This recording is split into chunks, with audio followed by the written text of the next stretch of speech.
Oleh kerana pada hari itu tekanan air di rumahnya terlalu perlahan, seorang lelaki membawa baldi ke rumah jirannya untuk meminta sedikit air untuk kegunaannya.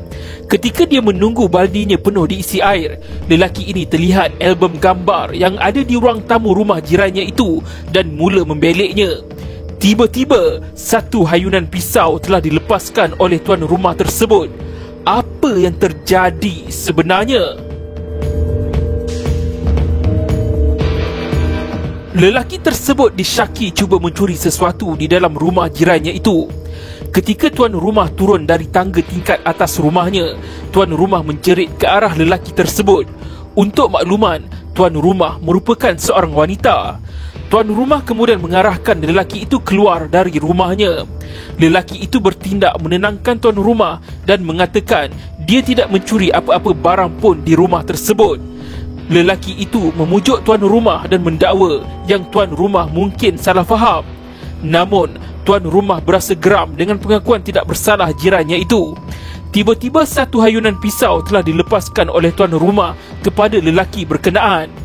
Ini telah mengakibatkan kecederaan di tangan kanan lelaki tersebut. Dengan ketangkasan lelaki itu, dia dapat merampas sebilah pisau dari tangan tuan rumah. Tuan rumah masih menunjukkan rasa tidak puas hati. Dia kemudian melangkah ke arah dapur dan mengambil pisau lain. Tuan rumah kemudian bertindak sekali lagi menghayunkan pisau ke arah jirannya itu dan mengarahkan jirannya itu supaya keluar dari rumahnya. Mereka berdua kemudian bergelut sesama sendiri dan akhirnya tuan rumah tersebut jatuh terlentang di atas lantai. Lelaki tersebut sekali lagi merampas pisau di tangan tuan rumah dan meletakkannya di atas meja dapur. Lelaki tersebut kemudian mengikat tangan tuan rumah menggunakan baju supaya tuan rumah tidak bangun melawan. Tiba-tiba, lelaki itu dipukul pula oleh seseorang dari arah belakang. Rupa-rupanya anak perempuan kepada tuan rumah tersebut yang memukulnya. Lelaki berkenaan kemudian bertindak keluar dari rumah jirannya itu. Dia sempat mengambil 2 buah telefon bimbit di atas meja di ruang tamu rumah bagi mengelakkan tuan rumah dan anak perempuannya itu menghubungi polis. Lelaki itu juga bertindak mengunci pintu grill rumah jirannya itu sebelum dia keluar kerana dia tidak mahu tuan rumah dan anak perempuannya itu keluar dari rumah. Kerana luka cedera akibat hayunan pisau di tangan kanannya dan juga mendapati darah masih banyak mengalir akibat dipukul oleh anak perempuan tuan rumah tersebut, lelaki itu pun pergi ke sebuah klinik untuk mendapatkan rawatan. Kesemua keterangan ini merupakan keterangan lelaki tersebut di mahkamah. Namun, kesemua keterangan lelaki atau suspek ini adalah cerita rekaan semata-mata. Apa yang terjadi sebenarnya? Apa yang sebenarnya berlaku adalah anak perempuan tuan rumah tersebut sedang tidur di tingkat atas rumah pada hari kejadian. Dia kemudian terjaga dari tidurnya setelah mendengar jeritan ibunya. Dia kemudian berlari ke tingkat bawah rumah dan dapat melihat ibunya sudah terbaring di atas lantai. Dia mendapati bahagian ruang tamu rumahnya penuh dengan darah di merata tempat. Ketika dia melihat ibunya sudah terbaring berlumuran darah, dia juga dapat melihat suspek sedang memegang 2 bilah pisau di kedua-dua tangannya. Anak perempuan tuan rumah tersebut cuba bertindak untuk memukul suspek tetapi tidak terdaya. Suspek kemudian menarik rambut anak tuan rumah tersebut dan memaksanya untuk duduk dalam posisi mencangkung. Namun, anak tuan rumah tidak menghiraukan arahan suspek itu. Suspek kemudian berasa marah lalu menghiris leher anak tuan rumah tersebut dengan menggunakan pisau. Anak tuan rumah bernasib baik kerana hirisan pisau di lehernya tidak terlalu dalam dan serius. Suspek kemudian pergi ke arah bilik stor dan mengambil sehelai jaket lalu mengarahkan anak tuan rumah supaya mengikat ibunya sendiri. Setelah melihat ikatan yang dibuat anak kepada ibu itu tidak ketat, suspek kemudian mengetatkan ikatan tersebut. Anak perempuan tuan rumah kemudian merayu kepada suspek supaya jangan bunuh ibunya. Pada ketika ini, tuan rumah tersebut dilihat dalam keadaan yang terlalu lemah. Anak tuan rumah kemudian bertanya kepada suspek apa yang diinginkan sebenarnya. Suspek terus menjawab yang dia inginkan wang. Tanpa membuang masa, anak tuan rumah berlari naik ke tingkat atas rumah. Dia mengambil wang berjumlah RM500 dan kemudian diserahkan kepada suspek. Tidak cukup dengan jumlah wang tersebut, suspek kemudian meminta lebih lagi wang. Kerana anak tuan rumah hanya ada RM500 sahaja, dia kemudian menyerahkan telefon bimbit berjenama Nokia kepada suspek. Tanpa diduga, suspek melakukan sesuatu kepada anak tuan rumah. Suspek kemudian bertindak lebih ganas. Dia menetak kepala anak perempuan tuan rumah tersebut beberapa kali dengan menggunakan pisau. Setelah kepala ditetak beberapa kali dengan pisau, anak tuan rumah pun jatuh pengsan. Kira-kira 1 jam kemudian, suspek dilihat oleh pengawal keselamatan telah meninggalkan kawasan perumahan tersebut dengan membawa sebuah beg kecil.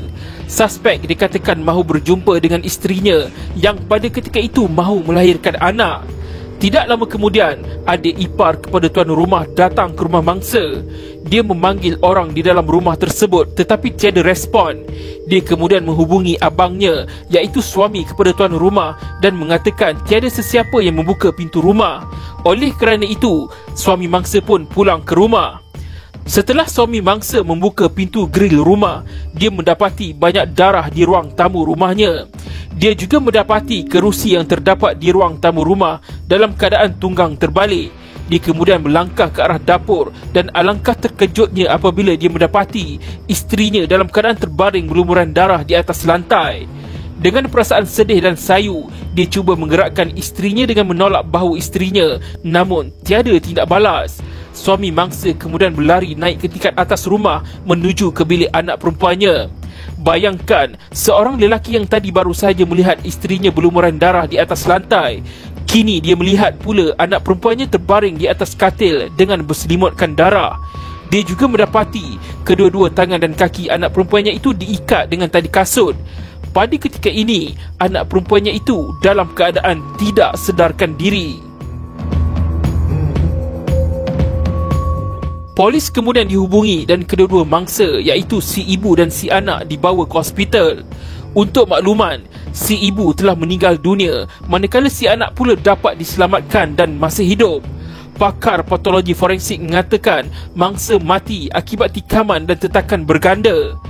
Tanpa membuang masa, suspek mula diburu pihak polis. Suspek dikatakan cuba melarikan diri ke Johor Bahru dan akhirnya suspek berjaya ditahan polis, iaitu 2 hari selepas kejadian. Suspek merupakan seorang lelaki warga negara Singapura, telah didakwa atas kesalahan membunuh dengan niat di bawah Seksyen 302 Kanun Keseksaan. Mahkamah Tinggi Melaka kemudian memutuskan tertuduh bersalah dan dikenakan hukuman gantung sampai mati. Tertuduh cuba membela diri dengan mengatakan dia disyaki mencuri oleh tuan rumah dan diserang terlebih dahulu dengan tuan rumah. Namun, cerita dari keterangan tertuduh ini adalah rekaan semata-mata dan tidak mempunyai merit. Tertuduh mengatakan dia cuba mempertahankan dirinya, tetapi mahkamah memutuskan perbuatan tertuduh itu telah melampaui hak mempertahankan diri yang dibenarkan dalam undang-undang. Ia adalah jelas undang-undang berkenaan dengan penggunaan kekerasan dalam mempertahankan diri, bahawa tidak boleh ada alternatif untuk tindakan itu, merujuk kepada kes Lee Tian Beng lawan pendakwa raya. Walaupun tiada saksi mata yang melihat tertuduh menikam mangsa, namun bukti dari pakar forensik, ahli kimia, pegawai penyiasat dan juga anak perempuan mangsa mengatakan tertuduh memang terbukti yang membunuh mangsa. Mahkamah mendapati tertuduh gagal menimbulkan sebarang keraguan yang munasabah terhadap kes pendakwaan. Selaras dengan kehendak Seksyen 277 Kanun Prosedur Jenayah, mahkamah memerintahkan tertuduh dihukum gantung sampai mati.